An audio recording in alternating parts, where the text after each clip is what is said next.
All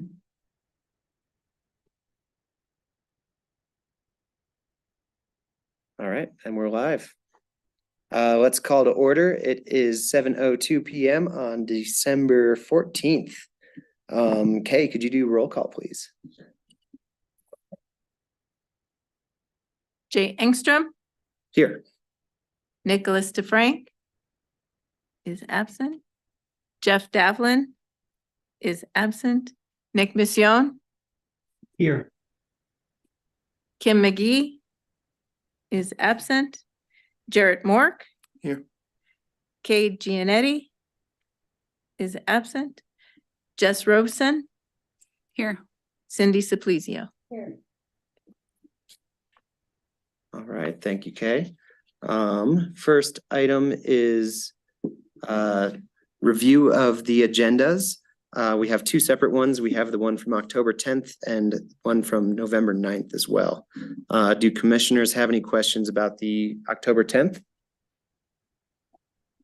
If not, I would entertain a motion. I'll move to approve the minutes from October 10th. And a second? Second. All right. Jess made the motion, Cindy seconded. All in favor? Aye. Aye. I'll abstain. Abstain? Yeah, I wasn't there. I don't think I can approve them, right? I'll abstain as well. Yeah. All right, then the November 9th meeting. Were there any questions? It was a nice short one for that one. I'll move to approve the November 9th minutes. I'll second. All right, again, Jess made the motion and Cindy seconded. All in favor? Aye. Abstain. I abstain. Wait, do you need a quorum for ayes in order to approve minutes? Yeah, I just pulled up those minutes. We technically do. So I'm Okay. looking, we had Jeff, Jay, Jess, Cindy. So we can't approve those November 9th. Let me go back up Or 10th. to the 12th. So we would only be able to approve it a time when we're at the October 12th. I was, okay. You were at the October 12th, so you can It approve the said I was October absent 12th in this top part, so I will. on October 12th.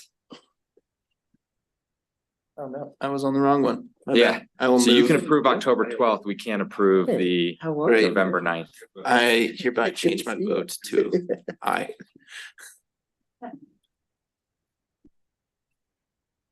All right, everybody. All good. You should be. So you're abstaining from the November 11th vote, but you're voting yes on October. I on October 12th abstain, November 9th. October 10th. Well, I'm looking at what it says on here. It says says October November 12th. 9th. Oh. And then 2020. October 12th. Well, I apologize. The October one? The October meeting. For sure, yes. for sure, yes. Hey, are you testing us? Did you read this far? She knows I'm dyslexic, but Not a very Hanukkah present. Sorry about that. I apologize. A lot of these. and I still think we cannot pass the November ones. Jeff shows up. next week. Correct. Yeah, We Sure. cannot pass the November, but we can pass the October. great. So we need everybody that was at that meeting Correct. to be here for that one to actually be able to pass. I thought you didn't have to. That's what I was I gonna say. think We- you don't have to be present. We to initiated approve that the trend minutes. as a commission, but it's not a bylaw or mandate according to the bylaws. I think you can still vote on minutes. We've been doing it as a Yeah, courtesy. we- We've been abstaining when absent as a courtesy Yeah. over my tenure. Mhm. I So- remember we were up until we didn't have to. So Well, should, we'll look at Robert's rules. Let's kick the can on the November 11th, especially since nothing of substance happened. Right, And then we can address that at the next meeting. sure. And I'll just look at Robert's rules. I don't have that memorized, so. I'll- 13, you got it. just 13. Well, sweet. Well, then, with that, then we can just move on to the next item, which would be public comment for persons not on the agenda. Do we have anybody calling in? No? Not looking like it. Okay, well then with that, we can move on to the next item. So now we can start hitting off these action items, which the first one is regarding the continued public hearing for the impervious lot coverage code text amendment. Jared, you want to kick us off? Yeah, so at the last meeting where this was discussed on October 12th, the planning commission reviewed the 3 revised options and recommended that we recraft option 2, and that was the option that kept the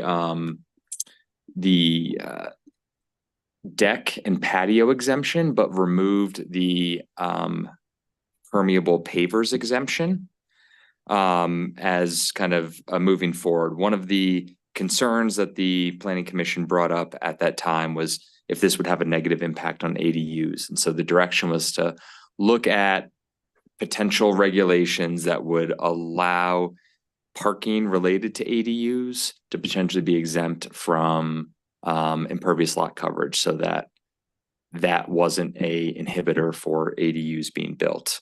So we went through, looked at some of the code sections, and have proposed this revised set of code, which is attachment B.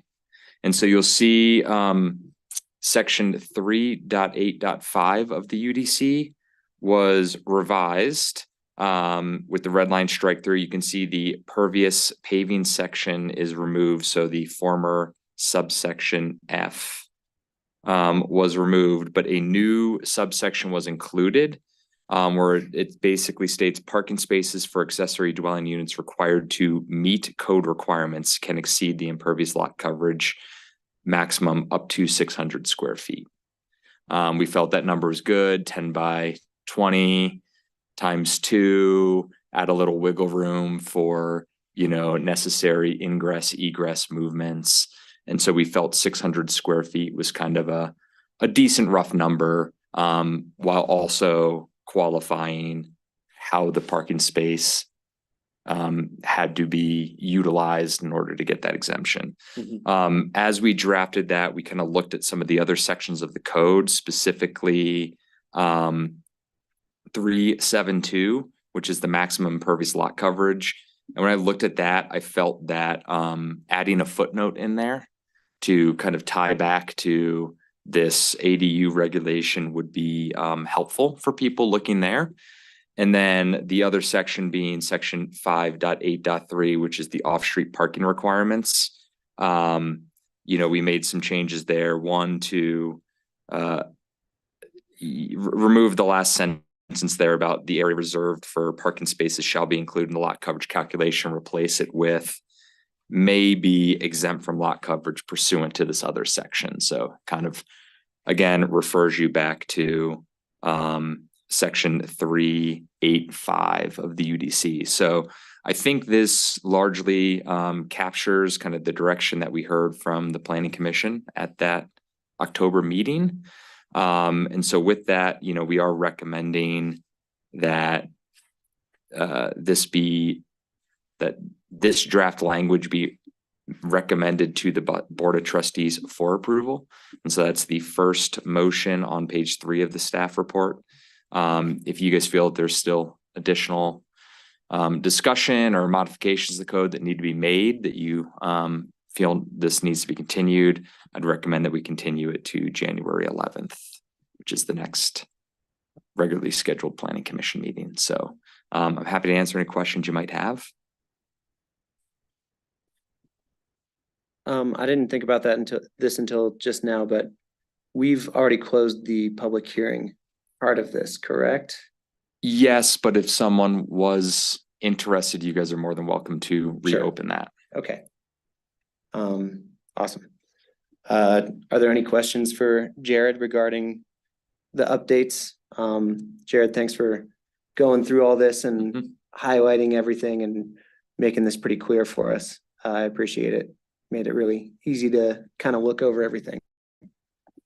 And Yeah, any questions? I don't have any questions. It seems like, at least the last conversation that we were here for, or that I was here for, that tied up a lot of our comments pretty well, I would say. I thought so too. I like the way you dealt with the decks and the coverage on that. Mhm. I thought that was well nuanced.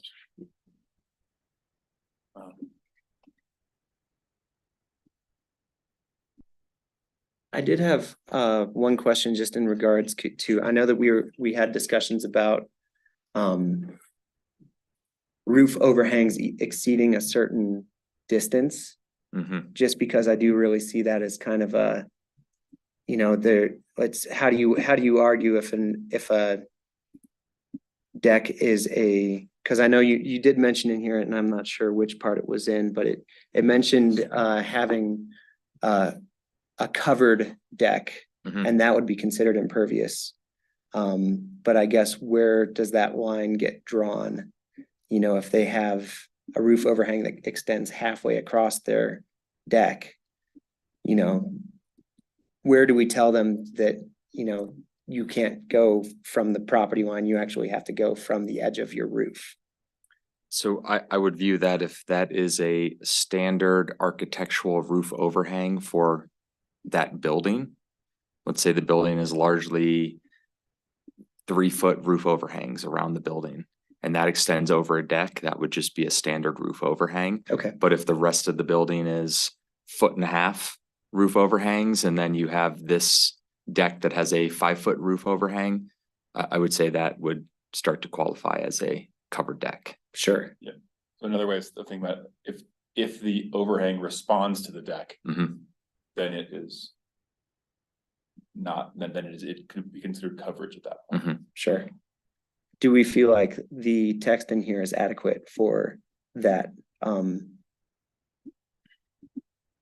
stance, I suppose? I think I would look to Jared.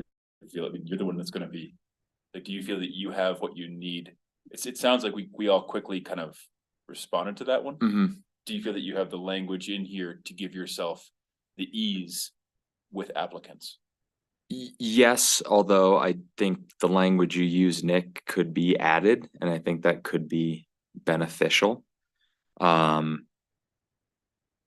It could be covered decks and patios, where the roof overhang responds to the deck and patio, uncovered decks extending over an impervious surface, and decks and patios which are solid or Where the use roof impervious overhang extends in response to the deck. extends in response. That way you're kind of getting, I think you're kind of coming at it from both angles, and it would be clean and clear for an applicant. Mhm. Well, and for you in reciting to an applicant. You said where the roof overhang Extends extends. in response to Yeah. the deck or patio. Well said. Yeah, I think that is definitely value added to make it explicit. Do we have to clarify that it's a deck, or should we just say a surface? Like if it was a patio. Well, this was back in, and pardon me, this is, I guess, where the only question I have, and I thought I caught it, but maybe I misinterpreted. In my world, a deck is pervious. A patio, unless it's unless it's a pervious patio, a patio has like a concrete substrate underneath it, or Mhm. it's more substantial thing, where a deck is typically a framed wood type of structure. Mhm. Is that, do we? But if they were doing like, DG or something, and then you extend over that. Great, yeah, I mean, that's That's what I think a good surface. nuance to identify. Well, now I think DG is permeable. So is this where we could kind of go back into this idea, like where Bob was saying that the night he was here, I don't think you were here. That's when I I don't was, think I was. jacking up being the vice chair. Making a mess out of things. That's what I think you made a great point that I fully agree with, that, extending an eave or an overhang, is, there's actually a lot of protection from solar gain. There's a lot of, kind of value there. Whereas, a permeable site coming up to that building wall isn't gonna change because you've extended the overhang. Mhm. So in this case, if you're extending something over a DG patio, again, decomposed granite crusher fines. In that case, you are shielding it, but runoff, it's still permeable. I think it would some questionable design depending on grading, Mhm. Mhm. But I think, we're getting into some nuances here, but I hear what you're saying, I guess is the point of it. I'm already poking holes in it, so that's why I'm trying to see if it's worth poking or not. You do what you do. That's what my people do. Did that make sense? Do you, in hearing that, Jared or Kate, do you have a? I think, how we define patios is really, and decks is really regardless of surface material.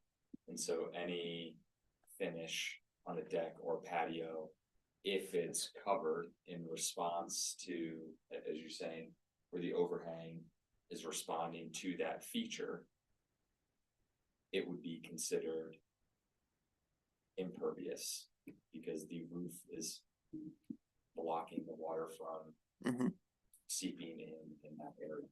If it's a deck over some sort of, I think maybe that's what you're asking, if it's a deck over a crusher fine.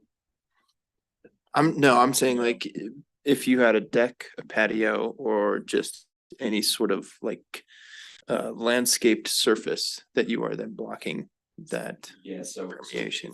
historically kind of said patios are really any at-grade surface treatment that isn't Okay, isn't sod grass, if you will, or a mulch bed. So I think a crusher fine area, decomposed granite surface, we would consider a patio. great. You're considering that material impervious as a driveway, Correct. right? Correct.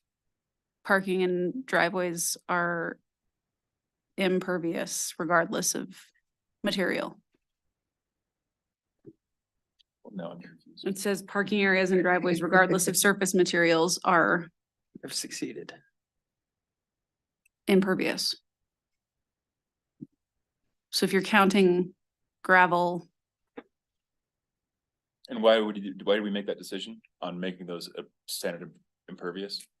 So, the town made the interpretation quite a number of years ago that all driveways and parking spaces, regardless of surface, is impervious unless an approved permeable paving system is installed. This was a Kevin thing. John Plano. The intent behind it is, again, that over time, those surfaces compact so much that they lose their permeability. And so you get more I think we, flow off it, but you get seepage through it. And I then think we that went was back and forth on this. Yeah. largely Yeah. the determination. I don't agree with that, but I hear the reason. So I think if that's how you would like to move forward, Jared, then we can accept that. If we want to keep things in alignment with that, we don't have to argue that in this moment. But I guess considering that, It would be hard to make the argument that a crusher fine or gravel patio is permeable if a driveway or parking area is not. well, not, so based on what I just heard though, one is vehicularly compacted, which is the reasoning and basis behind the increased sheet flow, where the other one is pedestrian traffic. I mean, I could just But- say but that it's probably a the complete patio and you would have to say that it's pervious. I mean, I could put it on the plans, like if it's a ADU over a garage, I could say that there is a crusher fine patio that's permeable next to the entrance of the garage, and then you park cars on it. So I was sort of like at the beginning, I was saying like, I think that Not if if you want to it's, get your parking credits. but what if you have more? What if you have the 600 square feet of parking plus the patio that's crusher fines? In a way, I almost feel like we're getting,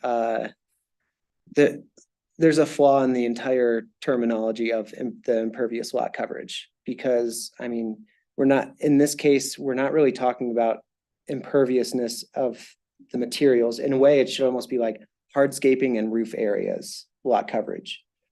And driveway lot coverage or something like that to that extent, because sure, we could go down this whole road of like, oh yeah, road base is 80% impervious, like 80% impervious. How are we supposed to argue that? We're not going there. Right. Really, The idea this is that more it's simple. just covering the square footage of a lot and how much of it is hardscaping, driveway, surfacing, and then what areas are landscaped. So, you know, I mean, if we feel like this terminology is enough to where it's making it confusing, is that something that we actually have to address? Well, I think it's the nuanced transition between those two materials. Well, if I could chime in here, I thought I read somewhere that all pervious surface must be landscaped and a driveway or parking area can't be landscaped, and that really is the distinction. What are we calling landscaping? Yeah. Plantings? It wasn't really specific. Actually, there was a specific provision that it directed to, but I If we're actually gonna be didn't read specific, it. anything outside of the footprint of a building is landscaped. So in the UDC.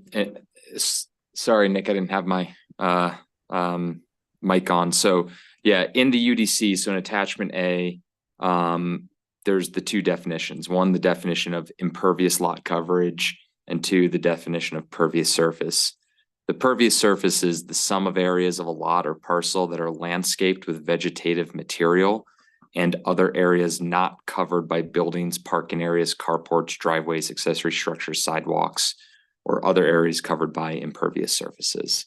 And so, you know, I think to Nick's point, you know, the intent of it is the vegetative material, which really is the pervious surface, as opposed to the impervious surface, as Jay was pointing out, kind of the hardscaped.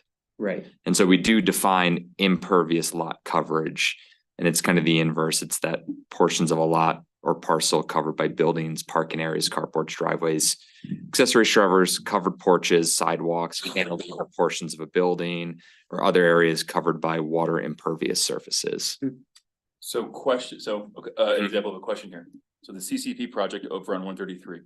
Mhm. On the north side, there's a large swath of rock without plants. Is that permeable or impervious? That would be considered permeable. Okay. And it would be the loose definition of vegetative material or landscaped area, because If there was no plants in it, there are like there's Mhm. 2 trees and like 6 grasses. So, or you got them up to 15, whatever. So, but this is a good example, right? Like this is that nuance, I think, because we have folks in our community that are very passionate about xeric gardens. They're passionate about pollinator gardens, and these, you know, pollinator gardens are going to be very plant heavy. Xeric gardens are not. And yet I think as in the ethos of Carbondale would support a xeric garden, which could be a rock garden, which could be, you know, more of a southwest kind of thing. So I just I want those people to be able to do that. Now, do I want someone to be able to back up a dump truck and do what happened over at CCP? And that's, I would vote no against that. And so our landscaping, It's gonna be real. you know, Wait, it does define as planting materials, but it does say it includes decorative rock and other similar materials. You know, I think when we ultimately get into revising landscape codes, I think beefing up that definition and dealing with the town's desire for drought resistant plantings, xeric solutions, things like that, I think would be very beneficial. But I think in our current code, if done well and approved by this group, I think we could say, well, that's decorative rock, mulch, and other similar materials that aren't necessarily traditional sod or other similar ground covers. And again, I mean, I think there's two things that come up for me. One, Jared, do you feel that you can efficiently and with as little arguing as possible, do your job and help residents or applicants? And then two, for us as a commission, is there appropriate language where some things that we've seen in recent years, it will protect us from perhaps seeing that had not been fans of, you know, on major corridors or other highly visible areas, that it would protect us against, or help us protect the community against those kinds of applications. Well, I mean, I don't know if We're getting a little outside now. yeah, I'm just not sure if because I agree, like finding a tool that would prevent those things from happening is a good thing. That being said, I'm not sure if the impervious lot coverage discussion, if that's really where we would harness the tool to argue against that. Maybe not as the primary, but it would be then triangulation. You know, I think, you know, it could connect. And I'm sorry to go down this rabbit hole. I don't mean to belabor this.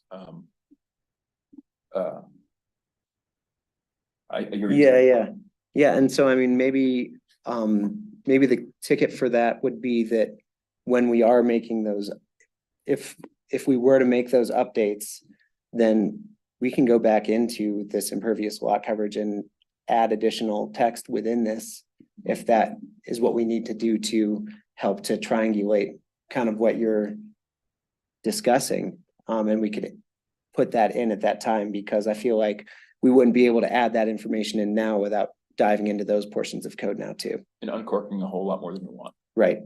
Agreed. Yeah. So yeah, let's just keep that in mind, that this could be a tool that we could use to incorporate in when we're really trying to harness in that landscaping updates. Fair. So back to the point then. I assume you feel good, Joe, and you built this. How do you feel? I think it's fine the way it is. Yeah. I am wishy-washy on the surface materials of driveways, but I can live with this. Okay. I think it's good to write this, discuss it and not cut off. Yeah, right. Nick, how do you feel about this? Do you feel good moving forward? I feel good about it. I just have one quick question, and forgive me if this has been discussed. Has anyone brought up dry wells in lieu of permeable surfacing? We did discuss that a little bit a couple months ago. I can't remember which meeting. And I think really what we kind of narrowed it down to was that we're really trying to focus on this impervious lot coverage as being kind of a regulation more on how much of the lot is actually developed, and less a target of actual stormwater management, because you know, really just these 60%, 80% lot coverage, that really doesn't solve the issue of stormwater management. So I think mainly, yeah, it's just being used to target for planning and zoning to be able to target how much of the lot is actually being developed. Got it. I'm good then. Thank you very much for that clarification. Cool. Jarrett? I'm also good. I just wanted to poke one last hole in it. Okay. You're not allowed to apply to the town. Thanks. Just deny any application that has my initials and name on it. It's fine. With that, I guess, would anybody be willing to make a motion? I would, I just can't find it. I have it. Do you want me to do it? I'll move to recommend to the Board of Trustees approval of amendments to the Unified Development Code related to impervious lot coverage in sections 3.7.2, 3.8.5, and 5.8.2 as presented in attachment B to the November 9th, 2023 P and Z memorandum. Second. All right, Jess made the motion, Nick seconded, all in favor? I, Aye, Aye. sweet. Put that one to bed. Thank you guys for your patience and thanks for working through all this with us. And thanks for helping highlight that my motion was flawed. Still works, but flawed. Because today is December 14th, not November 9th. But it was the same motion and the same code language on November 9th, so we're good. Sleep. Apparently. Did we want to add that text though to this regarding the roof overhang? Is that, I don't think it, Would like to. Hmm? Your words, the extending in response to the deck, like a roof extending, I can't remember exactly what the verbatim was. no, you don't need to redo the motion. We can add PS it as recommended language and Okay. we can move that forward with the Board of Trustees. perfect? Sounds good. Well, sweet. Well, then the next item we have is the grant letter of support with my name on it. Did you write that? No, So I did not. I saw it and I was like, wait a second. Yeah, it was. Who is this? I'm a little confused by it. So essentially what we have here is the Historic Preservation Commission, and Nick, feel free to jump in at any point. The Historic Preservation Commission is submitting a grant in January for expansions of the design guidelines to address residential development, specifically in the Old Town Residential Zone District. And so the goal of it's really to be help guide property owners and architects, designers, builders on, best practices, best strategies to help deal with not only historic building stock, but just kind of the character of the Old Town residential neighborhood. So as part of the grant, when they applied for this same grant a year ago, unfortunately, they weren't successful in getting the grant.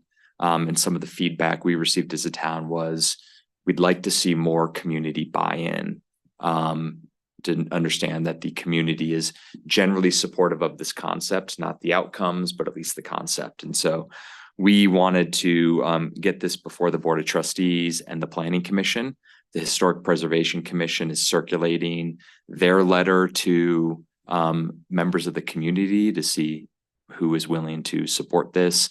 And then we're going to include all those letters of support in the grant application. And so the request from the Historic Preservation Commission is really, would you support their grant application? And so I kind of took a stab at the letter of support and I drafted it for the Planning Commission for you guys' review. And if you guys are accepting of the language and willing to approve it, Jay could sign that letter on behalf of the Planning Commission. If you'd like to see it changed, we're more than happy to change that. Kate, remind me of the grant submission deadline? That is, I know it's January 16th. That Tuesday. So we would have one more Planning Commission meeting before that, if you guys want to see this changed in a significant way. Or if you just don't support it. I need some more information, I think. So has there been engagement and clear community support for this? If so, where is it and what does it look like? So during the comprehensive plan, Yep. there was community conversation about this concept of looking at residential development within town and addressing development pressures on residential neighborhoods. It didn't specifically call out the Old Town residential neighborhood, but it insinuated that that was the neighborhood potentially at threat of redevelopment, infill development that could affect some of the historical structures in that area. And so the comprehensive plan was kind of the impetus of that. In addition, the Historic Preservation Commission has kind of been working in tandem to say this is something that they've heard community members speak out about and something that they feel would be a net benefit to the larger community. There hasn't been a community outreach specifically on this or any aspect of what the design guidelines could include or say, but they would be used in a similar fashion to the historic commercial core, where the historic commercial core has a courtesy review for any project happening in the HCC. It would be a similar tactic where any project that has a structure of merit, as an example, or is adjacent to a structure of merit in the Old Town residential zone district would have a courtesy review before the Historic Preservation Commission prior to a building permit being issued. And so I think that's kind of the overarching intent. But the goal of the grant application is to hire a consultant to kind of help flesh out these ideas and come out with not only design recommendations, but also fine tuning that process a bit. So if I'm hearing this correctly, this grant is really just for funding so that we can actually provide a study and community outreach to figure out what the best approach is to protect or potentially even not protect, depending on how the outreach goes. It's more just funding for that study on how our community wants to proceed with this, correct? It's not what I heard. I would say it's a little more targeted than that. It's a little more I targeted. think Okay. there will definitely be community outreach, and I think a component will include fine tuning the process, but not so much in doing or not doing. I think the intent of this is drafting the design guidelines, and maybe the fine tuning is more of, is this applicable to every property in the OTR? Or is this only applicable to properties that have a structure of merit or are adjacent to a structure of merit? So I think that's probably more of the fine tuning as opposed to the, should we do something or should we do nothing? Sure, okay. And again, Nick, feel free to jump in if you think I'm misrepresenting any of the conversations from the Historic Preservation Commission. No, I think you got it. I mean, I have my opinions on this, as you know, but I'll keep them to myself unless somebody asks. Nick, you want to share your opinions? I'd love to hear them. Well, since you asked, okay. I think that Town of Carbondale was in strong support of preserving historic buildings. And I am in agreement with that.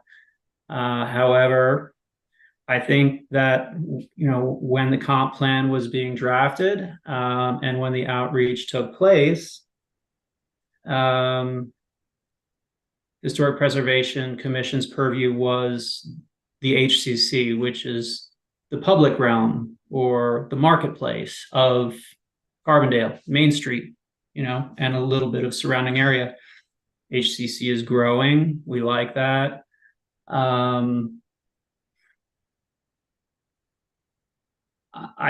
It's all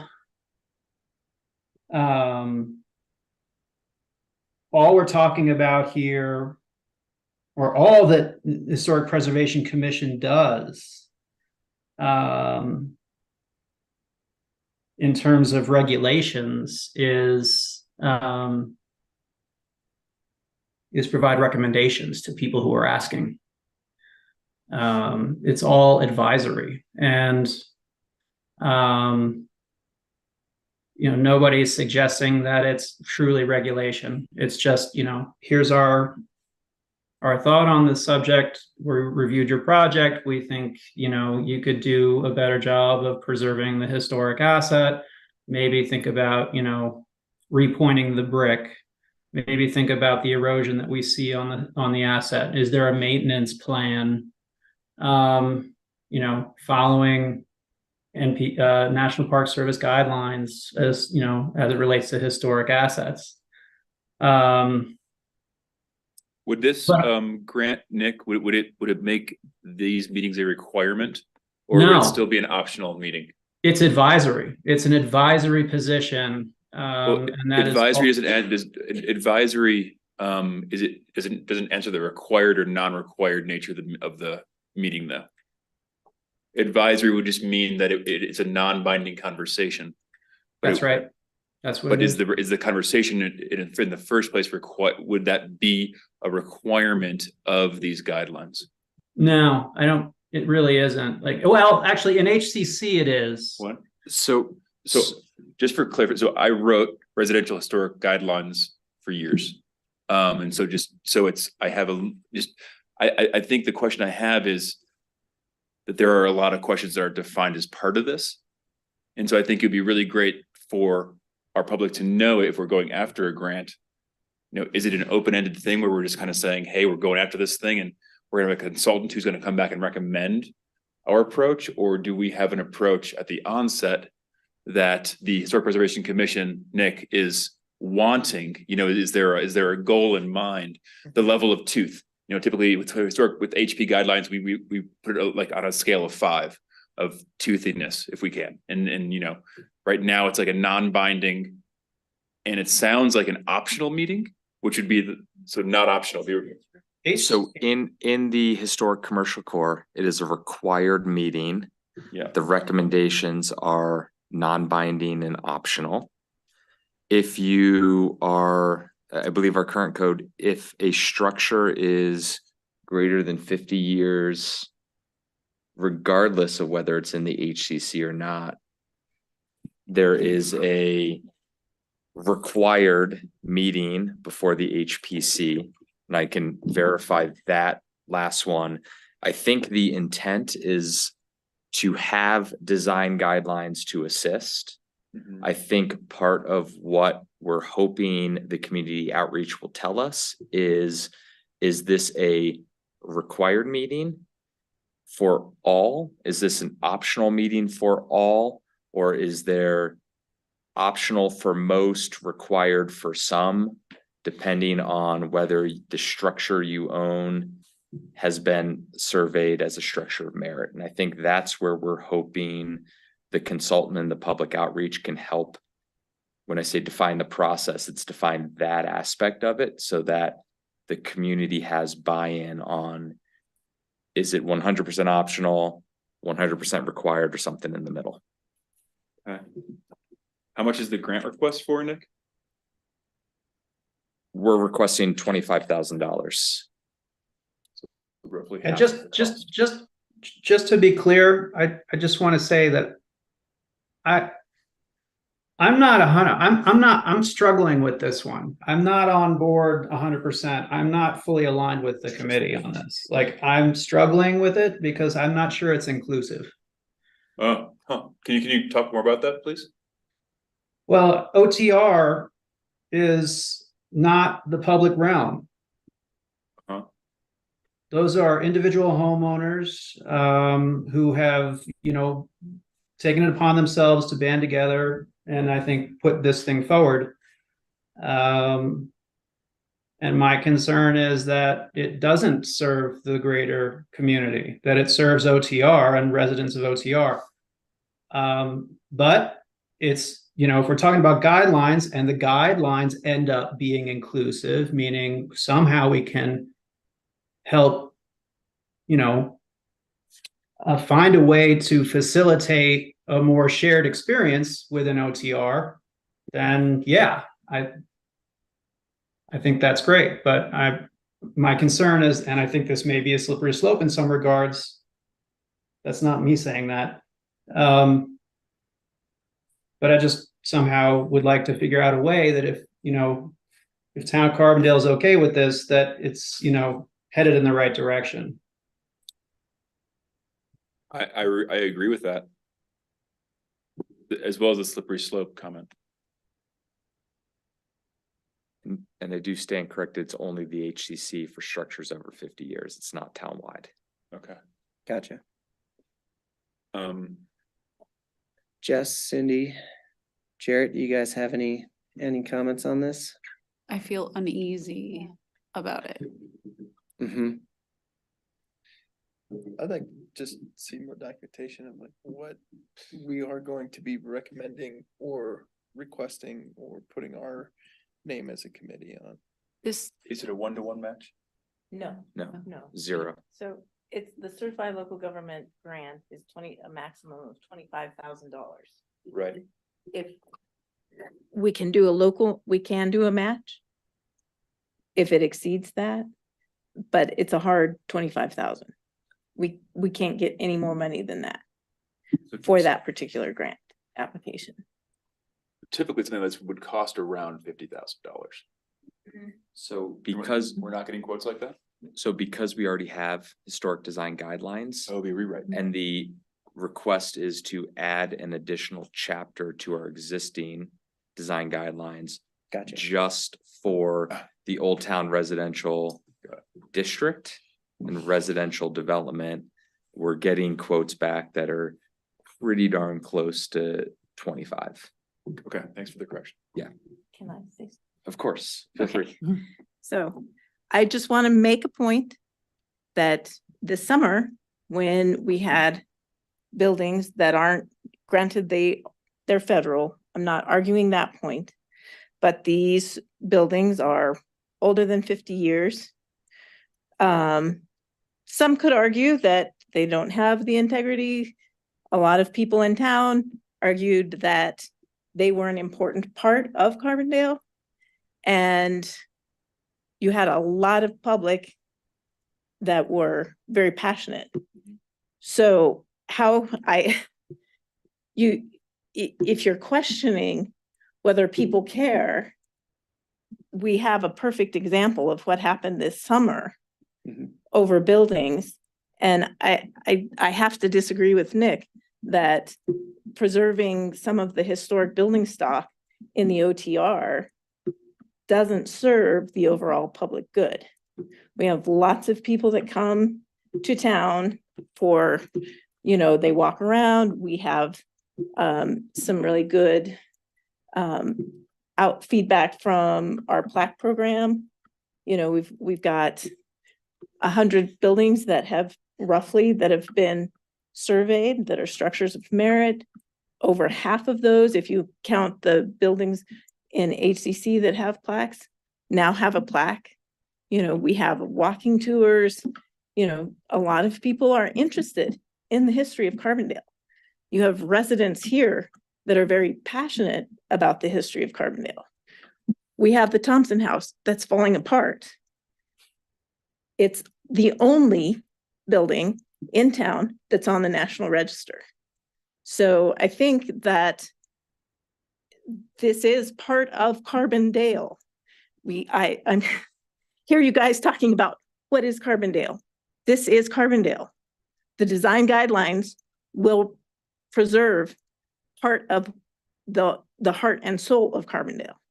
That's what the HBC has been arguing for the last 3 years. We're trying to do something about it. And to add to that,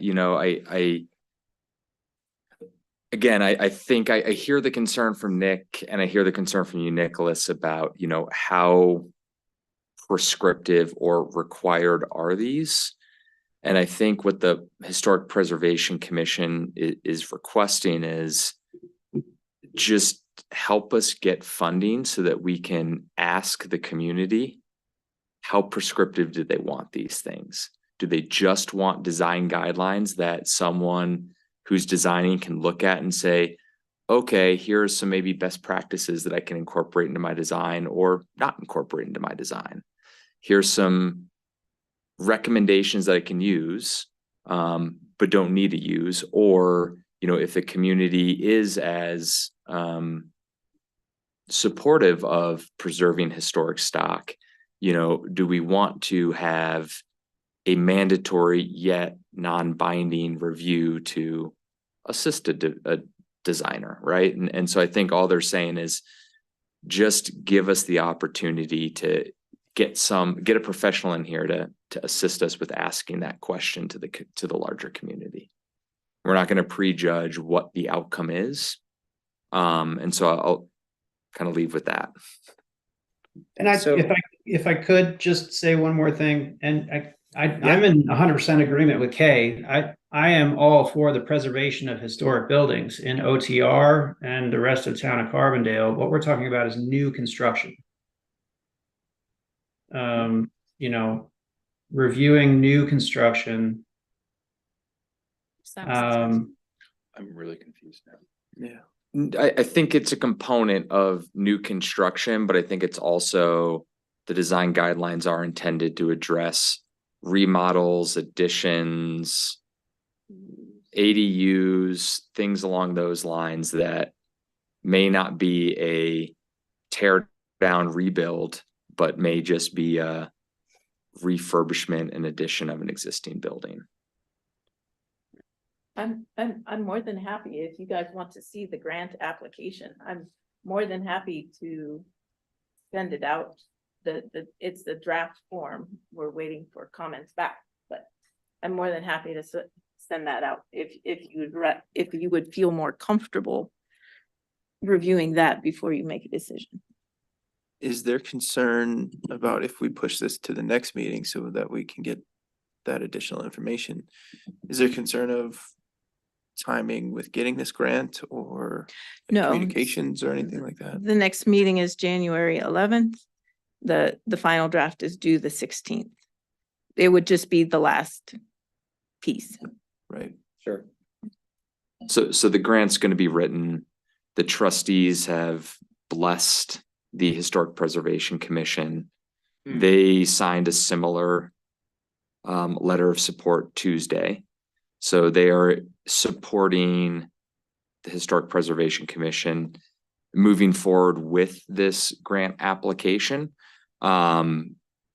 With that being said, that there's no obligation from the Planning Commission to also support it.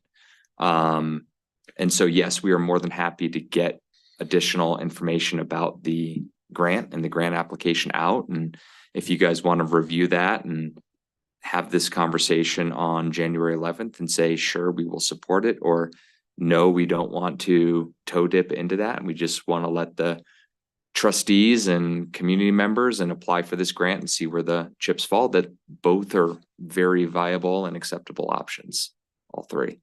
Sure. I think part of the confusion is that we don't really know what the study will bring or Who I what was gonna this say. will bring. And so we're trying to ask questions that have not even yet been addressed. Yeah, fair. Forming assumptions. Yeah, right. I mean, typically, there would be a certain level of understanding prior to bringing the consultant. I mean, you wouldn't just have open doors saying, tell us what to do. Mhm. Like, hey, as a community, we're leaning in this direction. Mhm. And we'd like some guidance and assistance and support to achieve these levels of direction or guidance. I also think, Jay, when you drafted this letter, it would have been nice to say that alongside the BOT or the town trustees. So I'm joking, but I'm hearing that the trustees support this. I think it would show. I think it would maybe show well in this letter. Sure. That there is support both ways. Yep. That happened Tuesday, by the way. So I had to draft this before Got it. I knew whether they were supporting this or not. Because I mean, that was a kind of to hear that was nice, or was helpful. I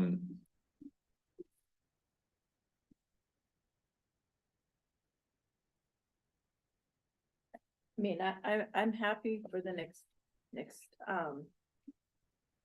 meeting, if it would make everybody more comfortable.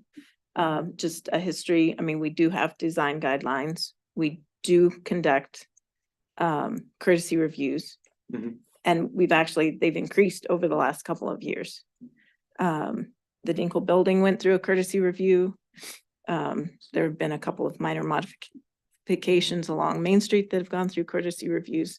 But I'm more than happy to, the design guidelines are on the Historic Preservation Commission webpage. I mean, it's all publicly available information, Right. I have a hard copy in my office. so. I mean, I will say that I'm in support of this just for after the discussion that we've had. I mean, I feel like my concerns we've kind of already discussed through was, I mean, mainly I just want to make sure that we weren't enforcing something that was going to catch our community off guard by. Exactly. And so, I mean, from the discussions, I mean, what Jared kind of talked through about how, hey, a big part of this is to get feedback from the community on how this is actually, how much this is actually implemented. I think that that's a big part of this. But I mean, yeah, if this is just in support of that people in OTR can request some review by the HPC so that they could get more information on how to proceed with restoring their home. I'm all for that. Well, it's not a request, though. It would be a requirement. No, we're not sure. That's part of the public process that. And that's, I think, where my concern lies. It's not that I don't believe in it. Again, like this is like a big part of my life for a long time. Mhm. But what I've witnessed is communities who have felt like this process was a Trojan horse. Mhm. Yeah. And then what it actually did was did the opposite, where it resulted in distrust and it blew up the process because they didn't see it coming and it came in and there was a differing of, and so I totally believe in the value. Totally not clear, however, and don't want anyone to feel as though they were, our residents were in any way like forced into something that they didn't even see coming. So I wonder if there's a way of providing some language here that is. Well, I can say, historically speaking, and I mean, I'm an archaeologist, so I didn't really do buildings unless they were log cabin. But my experience with the HPC as boards and commissions clerk and just listening to those conversations, the previous planner was very, there was a big push when they did the original design guidelines in 2011. Most of the community was not in support of anything other than a courtesy review. And historically speaking, it's probably a 50-50 mix on people that support the design guidelines and the people that don't. So, I mean, In urban core and residential. this is for the residential. I Okay. think just having, listening to conversations with John Laybourne and, some of our most recent conversations with some of the commission, Historic Preservation Commission members reaching out to their neighbors. It's like some are interested and some are not. Mhm. It just depends on your perspective. I just have a quick comment. So I'm just gonna come right out and say that my concern is that when consultants like this come in, it can turn into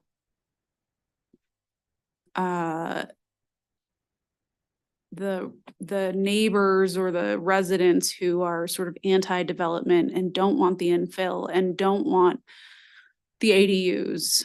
It turns into a tool for them they're the ones that are going to show up at the meetings and they're the ones that are going to show up at the public engagement and they're going to be the squeaky wheels.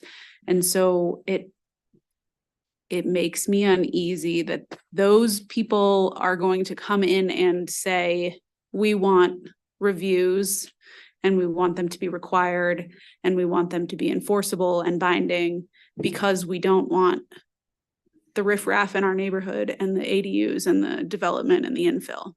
Or Thank modern you. Buildings or. And right, so it makes Thank me you so much nervous for when a saying that. consultant comes in and says like, So here's your opportunity to tell us, and no one else shows up. Nick, did we hear you? He said, thank you so much for saying that. I just, thank you. Thank you so much for saying that. Thank you. So for what it's worth, and I'm not trying to like, I whichever way this issue lands, I'm perfectly fine with it, right? We've heard from the Historic Preservation Commission as a group that this is something they want to pursue. We're trying to work with them to help them achieve this goal, right? With that being said, I will say that we have these regulations. We've had these regulations, design guidelines in the HCC, and projects have proceeded that have both been in alignment with the design guidelines and completely out of step with the design guidelines. So, you know, I think at least here in Carbondale, the design guidelines to date haven't been some sort of tool to stop development. You know, we've had non-traditional architecture built along Main Street, and will continue to have that, even with these design guidelines. A historic building had been demolished because the property owner did not want to save it, and we had the courtesy review, we had the design guidelines in place, and so all of that did happen. And so, you know, my hope is that as a lesson, you know, even if these regulations do extend into the OTR, that we can demonstrate to the community that although there are these regulations, it's not some sort of measure to stop any development from occurring or different types of architecture from occurring. It's just kind of that other factor that could be a consideration. Right. You know, with that being said, I've sat at a lot of Historic Preservation Commission meetings, and, you know, I know there are some members who would like to see a mandatory review in the HCC, but as a group, they've not been willing to go there. And so that individual has consistently been outvoted by the larger group, saying, no, we think the courtesy review works, will continue to work, and is the proper approach for Carbondale in the HCC, because it's the only place it's used today. So all of that, again, is context. I hear you, Jess, I do. So don't like, I'm not trying to say I don't, you know, that I disagree or anything like that. I do think that is a threat to this process. Some of the people that we have reached out to do design guidelines have worked in Carbondale, either doing structure of merit surveys or wrote our initial design guidelines. And so I think working within this community, they're at least aware of it not being 100% support, or not wanting to go to the nth degree, or doing an Aspen type solution, or, you know, Leadville, or some of these other historic downtown areas. But yeah. Hey, Nick, can I ask you another question? Sure. Remind me, so if there was a nuance to this right now, you know, that and you could kind of tweak it to, you know, being where you stand as the chair of the commission, is there some language or something that you would tweak to make it more inclusive, or to make to get more comfortable with it? Well, I think that it would be nice to see some examples of inclusivity. Infill housing is a big one. ADUs, how are we handling ADUs on historic lots or not historic lots, but lots that are older than 50 years or have a structure of merit on them? The lots are larger. Are they eligible for ADUs or are they not?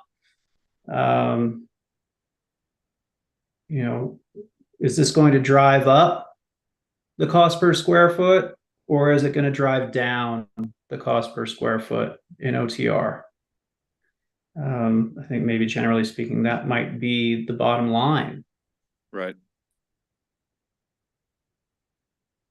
Yeah, I think that's well stated. If I think I'm understanding you correctly, I mean, I guess there is an underlying concern that this could somehow, number one, impact the opportunity for ADUs to come in some way, or affordability of, and I know there's some passion here, so I'm sorry if we're just kind of just talking about it. So not trying to hurt anyone's feelings, but just working. I'm not hurting my feelings. But I think that you guys need to take a look at the design guidelines, because in the current design guidelines, there is a chapter about new construction in the HCC. And so the OTR would be modeled in that same way. So there would be a chapter that would discuss additions, remodel, or, you know, whatever, as well as new construction. We're not excluding anything. We're just asking that the massing and the whatever are compatible with the historic buildings that might be next door or across the street, so that you don't have a 3-story building going up to next to a miner's cottage. That's all that they're really looking for.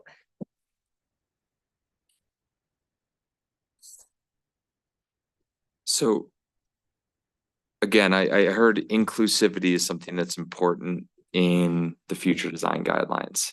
You know, it's not our intent in the grant application to prejudge all the aspects of the design guidelines that we want, but I think, you know, that can be something that we add to the grant application is as we look at residential development in the OTR, making sure that the design guidelines are inclusive of the different types of development. I think that's something that It would could be strengthen the beneficial. application. Yep. Inclusivity, or finding, you know, some sort of addition of inclusivity into the application would strengthen the application. We'd be more likely to get the grant. I think that the grant application itself would demonstrate that. Meaning, like, if you actually read the grant application, you would see what they're looking for. I mean,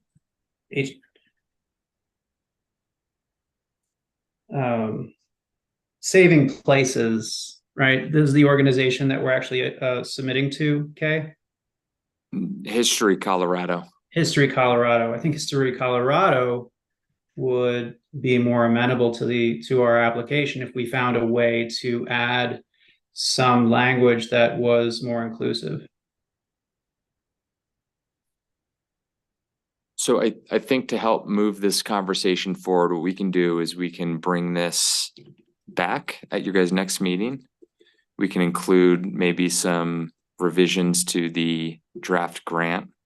We can include the existing historic design guidelines, so you guys can get a little more full picture of what you either are or are not supporting, and then we can move forward. And if you guys, again, if you don't feel comfortable writing a letter for it, that's perfectly fine. It's okay. No one's saying you have to do this. And so if you just don't feel good about it, that's okay. You know, if there are anything that you would like to see in the letter that Jay drafted, feel free to let Jay or myself know, and we can update that for the next meeting. You know, because it's not our intent to kind of put words in your guys' mouths. It was just to help move the conversation forward. So, Right. And I um, also don't want, I just want to make sure that we're all in agreement on this Fair. as well, because, Your I'm name not, on it. it is my name on it, but it's also the entire commission, it's the commission Yeah.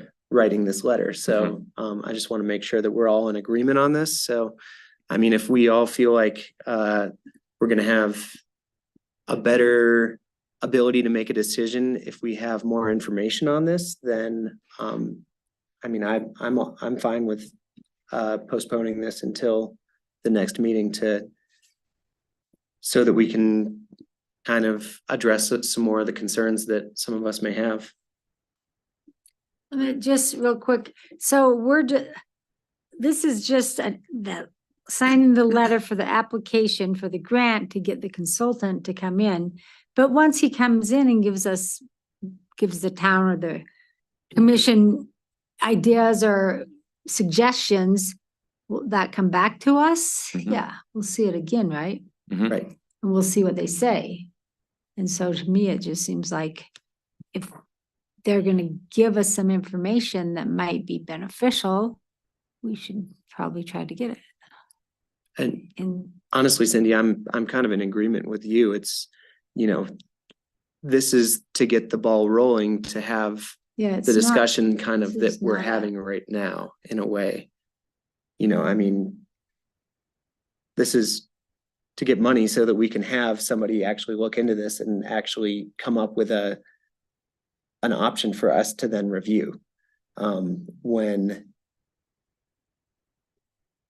right now I feel like we're kind of making up our own stories of how this could turn out. Well, I think it's just, maybe it's the way it's written. There's a little bit of question.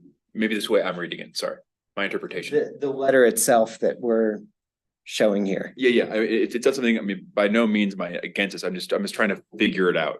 And I was unclear what this wasn't, as to coming into this, and I was trying to piece it together. And so I'm doing all the math right now with all of you and just trying to piece it. So, Okay. More information sounds fantastic. Sure.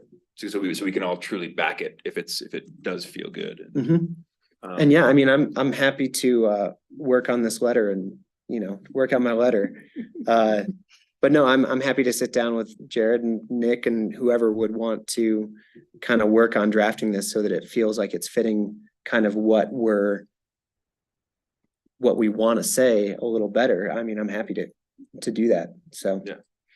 And I would love to know, I think my closing, I would love to know how it involves the community.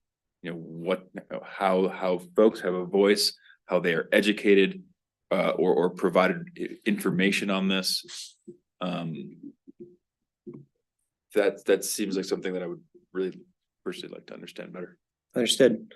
So yeah, I mean, I guess with that, I guess we're just going to move this to the next meeting, and we can Jared, Kay, if you guys could please just include a little bit more information, maybe the application itself, and that way we can have a little bit more background on this and really understand what exactly we're supporting.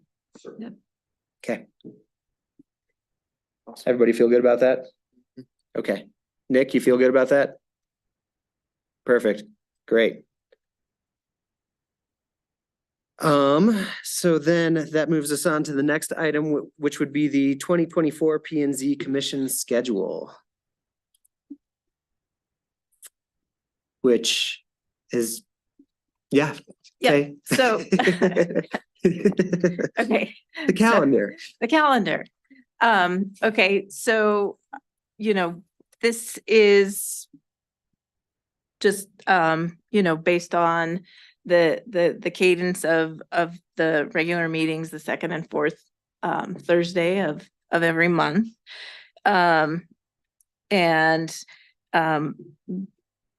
There were a couple of questions that we did have about certain dates to preemptively cancel so that we don't have to go through a bunch of rigmarole when people can't be here.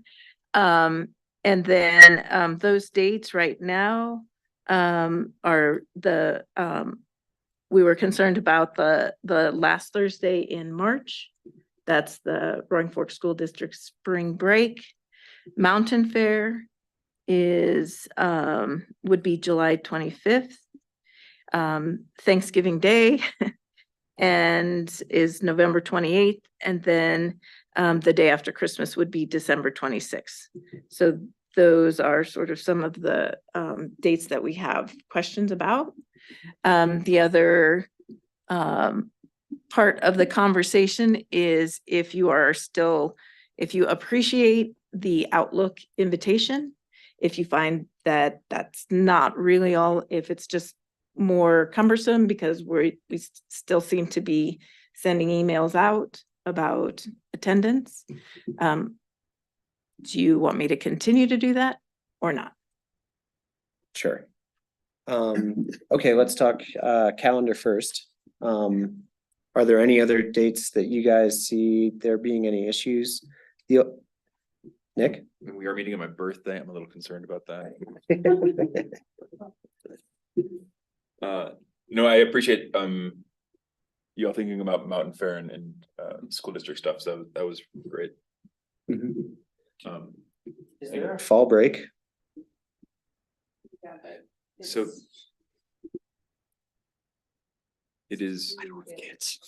This kind of comes like those who have kids go on this side of the room, those who don't, you know, it really is an interesting thing like that, right? Yeah. So I know I will be gone for fall break because of kids. Right. So, I know we've run into that Jeff. one in years past before. Yeah. That we haven't been able to get enough people for fall break, which, you know, I'm not sure, would it be that potentially that October 24th? Normally it's not. Normally it's like the 15th. Is that what it is? I'm a bad parent. I'm gonna pull up the 2024 calendar. Do it. I guess with the ones that we recommended, as Jess has pointed out, do you guys agree that maybe the spring break, day before Mountain Fair begins, Thanksgiving, and the day after Christmas are all ones that we should just cancel Yeah. in I think we advance? should still do the Thanksgiving meeting. Okay, done, Yeah. done. Yeah. Jay has decreed. Nick, Write a Nicholas letter, was actually quite concerned right away. I don't think he thought you were joking right away. Yeah, you were like, Is there anything to not doing it on the 2nd and the 4th? Is that like, Unfortunately, we first and have third, to. you have to, That's, okay. that's how our municipal code is written. okay, So, with the, sorry, I don't know if we're in a questionnaire. It's open discussion. For the Mountain Fair one, July 25th, the public notice published is bolded of July 4th. Like, is that like an issue that you guys are expecting or what's? why is No, that that's just bolded? a notice to ourselves that That's the the, 4th of July, so everything will be closed. so if we need a public notice published, it should be on July 3rd. So those are just kind of dates for us that we know that those are holidays similar to 9/2, 1/1, yes. And so those dates won't happen. They'll just have to be the day before that. Great. Jess, what'd you find out over there for? it looks like historically there is no 24, 25 calendar yet. Hmm. But historically it is the 12th, 13th, 14th, 15th is fall break. So it's the second week in October is what it looks like. Is that usually Indigenous Peoples' Day weekend, Maybe, Yeah. yeah, That makes sense. formerly known as Columbus Day? which would be this third Monday. Nicholas gray hair. How old I am. It's very possible that you could run into an issue for fall break if they keep it with the second week of October, which is the Thursday and Friday before Indigenous People Day. And we can always, once the calendar comes out, we can always discuss later on and cancel that meeting in I don't advance. think it's a for sure, so I don't think it should be. removed. Yeah, I think spring break should be canceled. It's moves like that drive up all the prices of spring break. Unless they change spring break for next year. Do you guys need a motion to approve this, or is this just us No, being like, yeah? this is looks good. just, we want to make sure that we got a head nod from you guys. It seemed like those dates were historical ones that we either requested or we didn't have a quorum, so we just want to make sure that we were setting the record well with the public who Sure. might be interested in knowing. So we don't need a formal motion on that. And then I think the other one is, you know, the notifications about, you know, it's been a year. Right. We instituted this Outlook invitation. Does that work? Should we continue doing it? Do you guys not like it? Is there something else? Do you just want to stick with a email notification when the packet goes out and say yes or no if you're going to be there? We just want to make sure whatever we're getting out to you guys is receptive. It helps you guys plan for these meetings, or I like the calendar ones, because that way, like, I can, you know, if I have something scheduled in advance, I can just say, no, I'm not attending that. And if I change my mind, then like I respond to the email like today, right? Like I respond that I'm available, you know, right? So I like the calendars. I also just like to be thorough. If I did select yes, I still like to reply that I am anything or whatever. So I don't know if that's overkill or just overwhelming for you, Kay. Calendar But I invites like go out like a year of calendar invites. quarterly. Okay. We've been alright. doing them quarterly. We can do Okay. them. No, that's better. We can do them a 2-year, 3-year. Can you do it for A recommendation or 3 just years. throw it? Your whole term. Your whole term gets delivered to you on a flash drive. I just think quarterly is better because I can't tell you if I'm gonna be able to come next November. Well, I mean, I think if we have it set in here, we set it out, and then if you accept all of them or you deny all of them, I don't know how you wanna. Well, life changes. I mean, you know, things Right. come up. I mean, it's just because you respond one way doesn't necessarily mean that it's. I think it's helpful to do both. Just calendar invites and then an email saying who's coming. Sounds good. Could I make here's an option of just quarterly, if we send out invites as just placeholders on your actual calendar, but then the Friday before, that's when you actually send out the invite that would be a yes or a no. And then, because I know that personally, I don't respond to them yes or no, just because I don't know until that week if I can make it or not. Okay. So, you know, that might be kind of a happy medium to then where, yes, you then can respond with yes or no at the time, but then you also have the placeholder within the calendar quarterly that is showing it on everybody's calendars. That's. Yeah, I always We can do do that. tentatively with a no response, so that I have it on my calendar.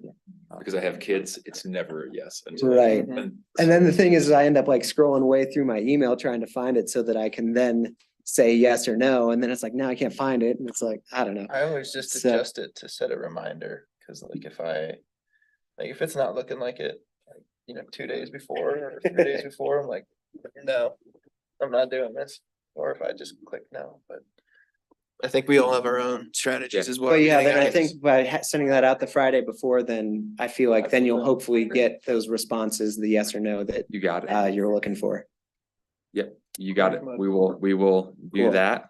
Let's give that a shot. Starting Q1 2024. Did we already send the Whoa. invites out? No, I have not. Okay. What I really love are the courtesy agendas. In PDF form, not on diligent community. So I will be frank. Those are gonna go away. Hi, Frank. Diligent is the town's platform, so Not signing up, get used to it. not signing up.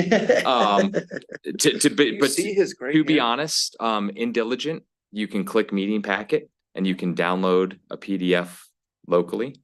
So as long as the packets are small, we're happy to send out essentially that, which is what you're getting.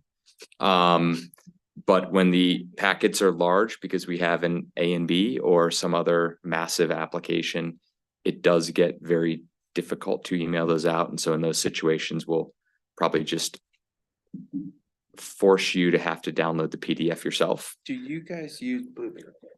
Blue Beam. Blue beam. We will institute Blue Beam with our,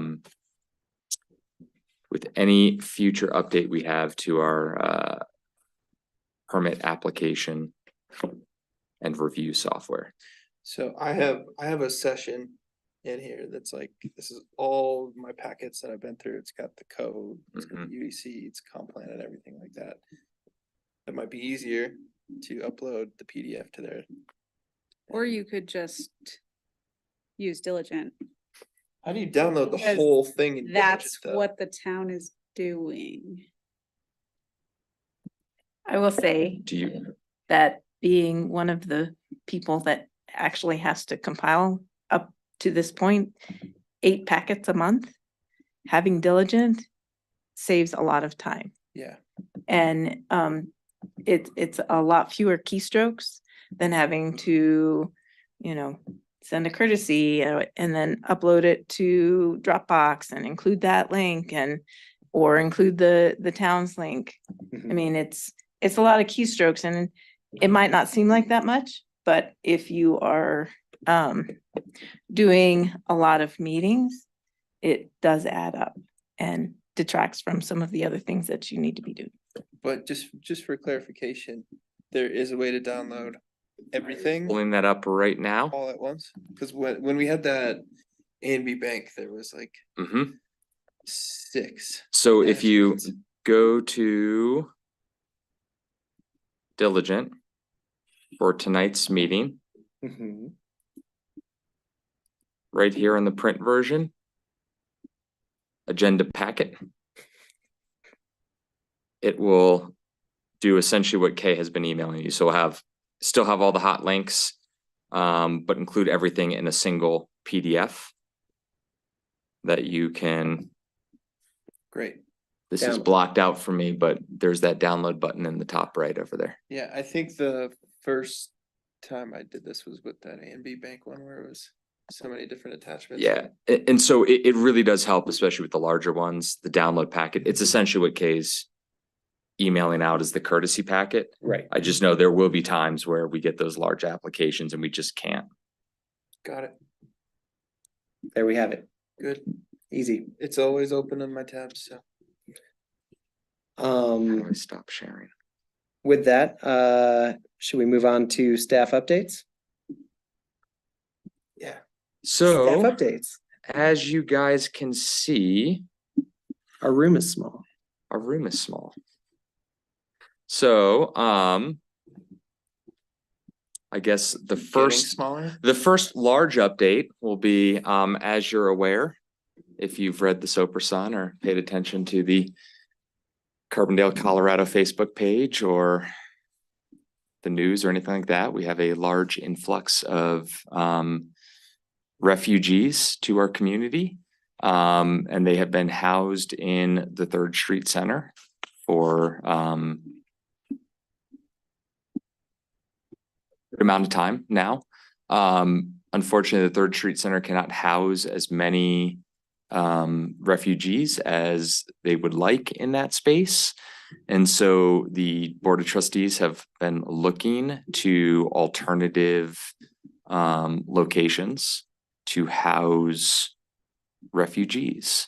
And the back half of this room has been identified as a night shelter that could house potentially up to 20 refugees. And so we close it off to kind of test and see how this space could function for meetings, how that could or could not work for housing some refugees. And so there is the potential that that area becomes a night shelter. Right now, the trustees have identified, I believe it is through the end of April, to have some winter temporary shelters for the refugees. At that point, I can't predict what will happen, whether shelters will close down or whether the trustees will determine that they want to extend that or something else.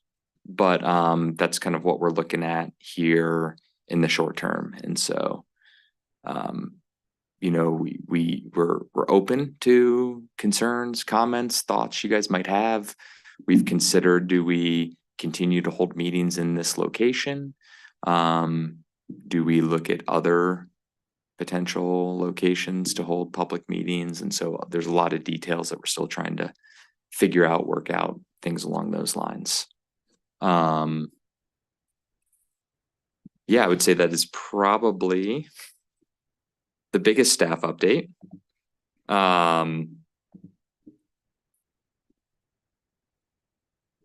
What else am I? 111 Main. So, yeah, so as far as upcoming meetings, it won't be January 11th.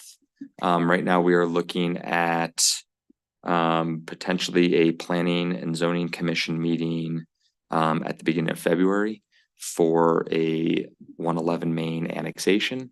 That's the building next to the Clay Center. They're going to have a resolution for a annexation petition heard before the Board of Trustees on January 9th. I can do math, 11 minus 2. And they're still working on a few last minute changes to their development plan. But we're anticipating a notice public hearing at that first meeting in February. So that will be an upcoming meeting. We do not currently have anything scheduled for December 28th meeting. So I see Jess still wants to hold this meeting. So we might send out an email. We'll probably cancel it. Yeah, so I think that's really it staff update wise. I feel like there's something I'm missing. Map Carbondale, it's moving forward. We had a ton of great feedback. We worked with Nick, who was doing a Chacos Park master plan outreach first Friday. I think both of us got a ton of great feedback. Map Carbondale's the Carbondale Connect website is up and running, formerly known as Kaleidoscope, formerly known as exactly. But we do have a new mapping tool up there, and it's really kind of give us a thumbs up on your top 3 to 5 most important intersections, roadways, things like that. So I encourage you guys all to hop on that, throw a few thumbs up there, or thumb up a thumb up, double up a thumb, double thumbs up, something like that. But yeah, we'd encourage you guys to get on there and help us identify what are the top priorities that can help with final recommendations.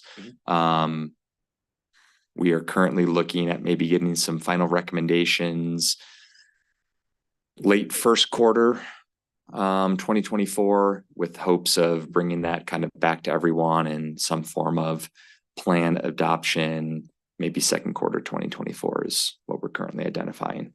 Sweet. But yeah, we've had a ton of great feedback and super appreciative of the Community Bike Ped Trail Commission, Age Friendly Carbondale, and the Stakeholder Committee for really helping drive this plan forward.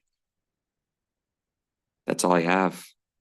I won't speak to the Chacos Park Master Plan. I'll let you do that. Oh, thank you. I'm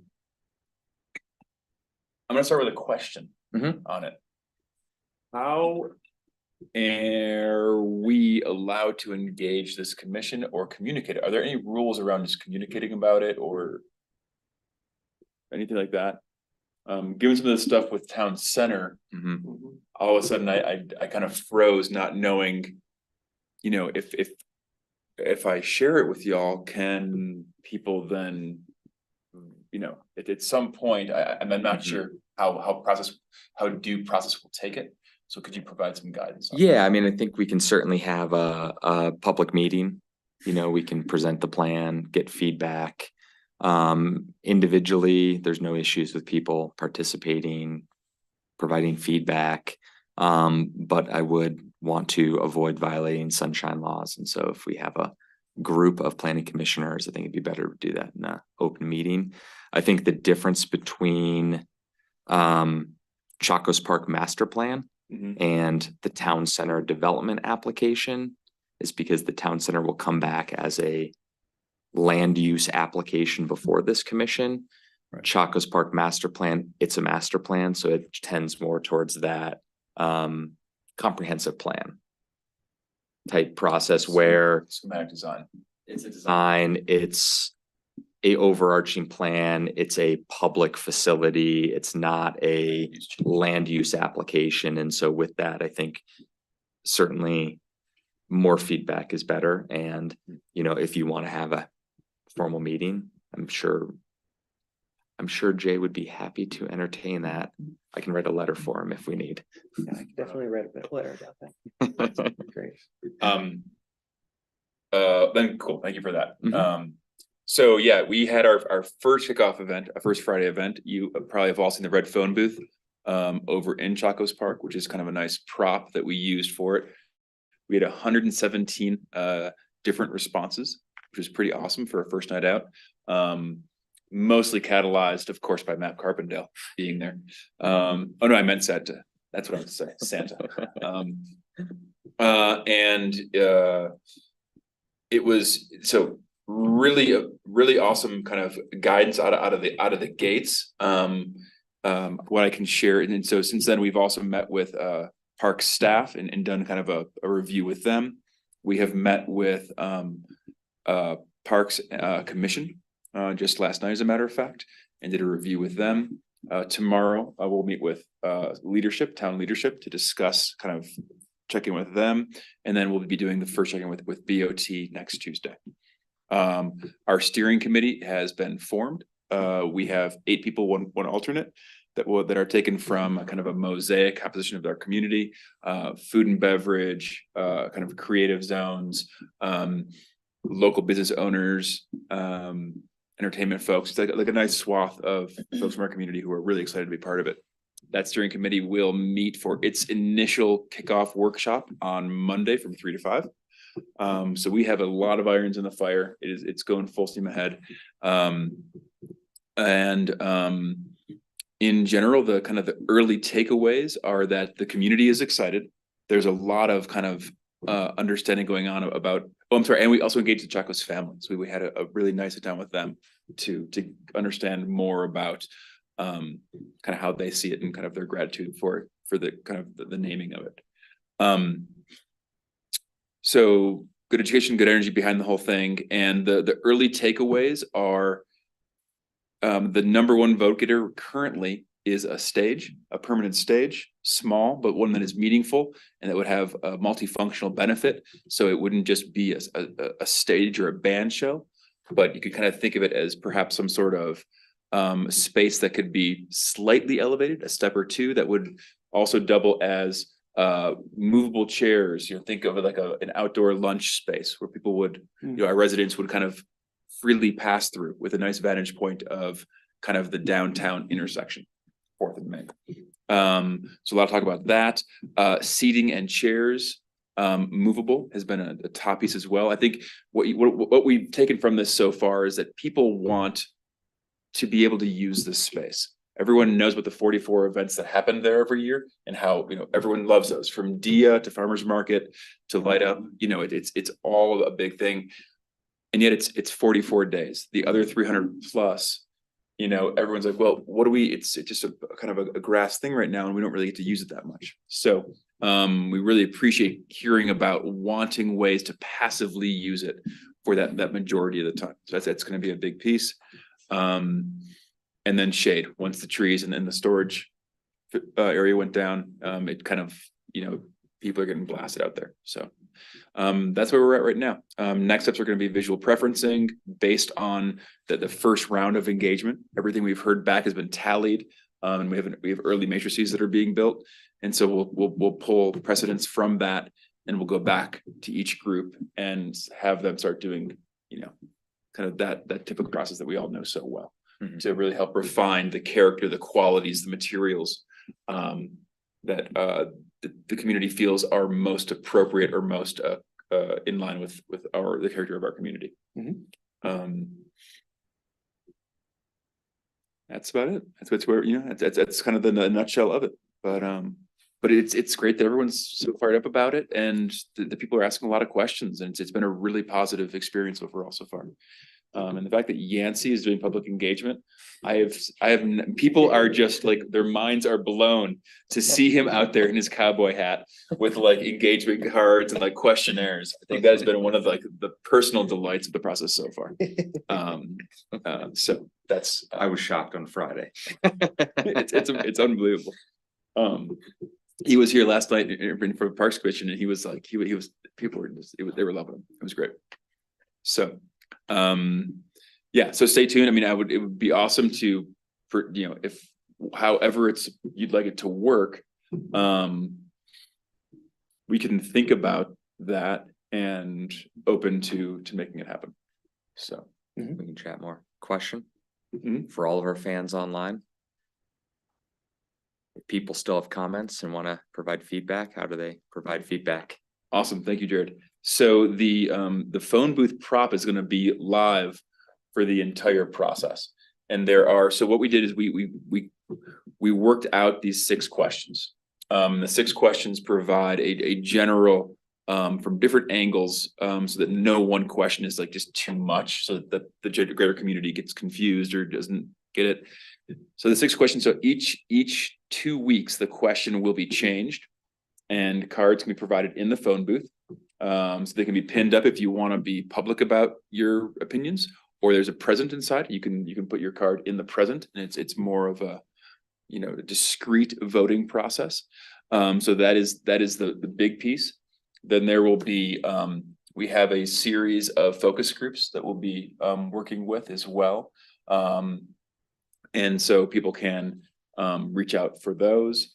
And then lastly, there will be large scale kind of a public meetings as well coming up once we kind of get some things to actually have a little bit more to review and comment on.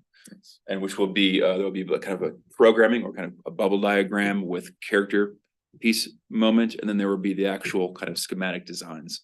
And so there'll be comment moments for that as well. Thanks for asking. Yeah, of course. Yeah. No, thanks for the update. That's awesome. Yeah. It's great to hear. Cool. Yeah, it's Sweet. super fun and excited, you know, of course, so honored to be able to lead that and Excited that you're leading that. That's awesome. Who knew? Yeah, it's awesome. Yeah. And so, yeah, thinking about it and yeah, ramping up a great team on it. And Yancey, of course, is our civil, and then Jim Keogh is our engineer and urban design support for my team, he's located in Snowmass. So an awesome local team. Yeah, nice. So that's the deal. Jacques Park away. That's great. Thank you. Yeah. Thanks for the moment to share. Appreciate it. Well, awesome. Are there any commissioner comments? No comments? Motion Nick, to nothing? adjourn. Motion to adjourn. Second, let Thank get you, it everybody. out.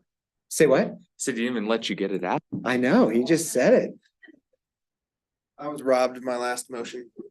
it. Thanks, y'all. Hope you're all looking forward you, everyone. to a great holiday. Yeah.